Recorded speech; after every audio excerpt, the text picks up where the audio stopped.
bumping you in and out. That'll help. There is nothing like the feeling of sheer power on the other end of the line. Yep, look at that. And that behemoth putting on a display of sheer force is one of the most iconic species in the ocean, the Atlantic striped bass. He's in the net. It's definitely a fish of a lifetime. It's catch and release, but for you to see that fish, the first time you see that fish when you're reeling it in, it just takes your breath away. They're so big. Never get tired of seeing those. Awesome fish. 56 pounds, 50 inches. Stripers, or rockfish as they're often called, are a multi-billion-dollar species, the bedrock of a coastal sport and commercial fishery that spans from the Carolinas to the Canadian Maritimes. They're a migratory species, and they're an anadromous species, which means that they live out in that saltwater environment, but they come up into freshwater to spawn. Stripers are the state fish or state saltwater fish of Virginia, Maryland, Rhode Island, South Carolina, New York, New Jersey, and New Hampshire. And they swim the entire Atlantic coast. But the vast majority of those fish begin their lives in the Chesapeake Bay and primarily Maryland.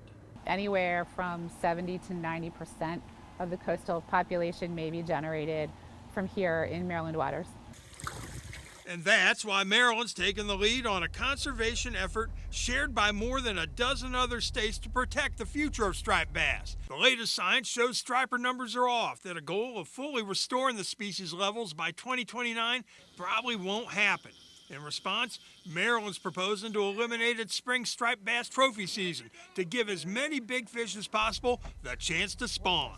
There's still plenty of fish out there to create a strong year class. We are not back at the levels that we were in 1985 before we went to a moratorium. These are the toughest decisions that we make as fisheries managers. You know, everybody is going to be impacted.